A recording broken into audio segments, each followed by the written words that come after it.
everyone. I'm so excited. Yes, pumpkin spice cake. Want some? All right, so there's no secret. I'm making a pumpkin cake. Pumpkin spice pumpkin cake. Say that like 3 times and get back to me and let me know if it works out. All right, so now I am scraping all the excess cake off, trying to level everything out. That's what it's called. I'm leveling the cake. So that way, when I put my icing on and everything goes on top, it won't be crooked or, lopsided. Keep my feet on the ground by the water. I wish my life could be like this always. You got me high on life with uncomplicated love. Yeah, you show me your endless shine. Now I'm creating small crevices at the top of the cake, so that way when I make an imprint for the ribs of the pumpkin, it'll be a lot easier with my tools. And also have an overall defined look.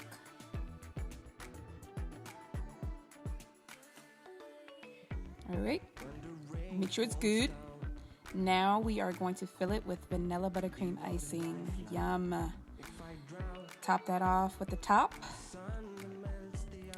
And then we're going to cover it with a nice thin layer of icing, which is called our crumb coat. At first, I always put a lot of icing on my cakes, especially if they're sculpted cakes, because I don't want any crumbs on the outside. I try not to get as many crumbs. And the way I do that is actually by going in one direction at a time.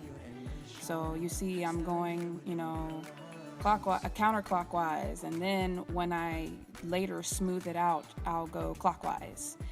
But whatever I'm doing, I only do one at a time.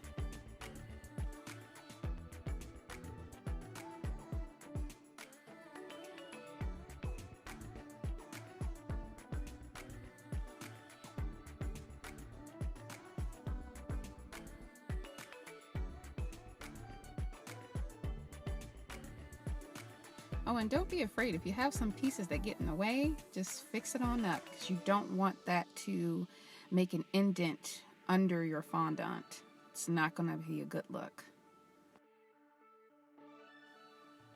All right, so now I am coloring and kneading my fondant. This step is very important. You got to knead your fondant. Sometimes you can overdo it, which will create air bubbles. So I try not to do it as much, but when you're mixing colors, you have to. So I've already flattened it out. I'm putting it on top of the cake. Make sure it's nice and smooth. The top gets smoothed out first, then the sides.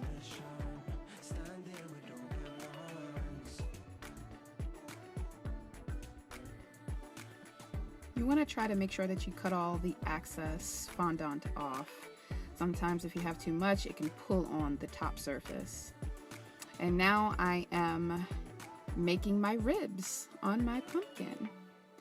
Just slow strokes. Well, it doesn't seem slow right now, but just, soft and slow strokes towards the middle. Here's a more detailed look, giving it its ridges and everything, because, there is no pumpkin that is completely round or the same or perfect. So I'm gonna have fun with this. Find me outside by the coast. It's what I love the most. What gives me comfort. Keep my feet on the ground by the water.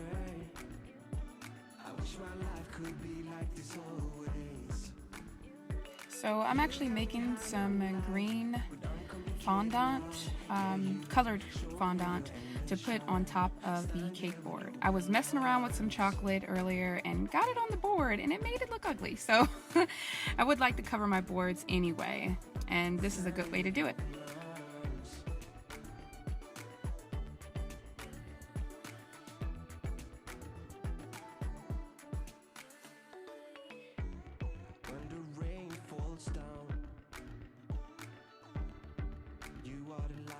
Now what I'm about to do is a trade secret.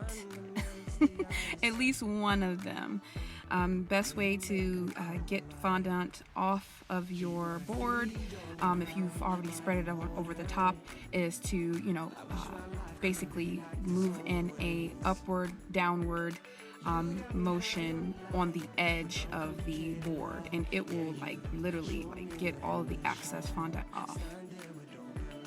Here's another one of my neat tricks to roll out and make fondant really skinny. Now some people use machines or, you know, little utensils that actually squeezes out the fondant, but I find that gets a little messy, and I like to do mine one at a time. Now you want to make sure that you take your time with this and go, you know, a little bit slower, and so that way the middle part won't be skinny.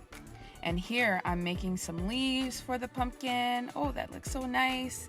And as you can see, that's how I use my Vinage, you know, to get it a nice round look, smooth. All right, let's see what that thing do. Ooh, whoa! Alright everybody, I thank you so much for watching. I hope you enjoyed this video as much as I loved making it. Be sure to follow me on all social media platforms. Oh, and do not forget to subscribe to this channel so you can stay up on all the latest cake inventions.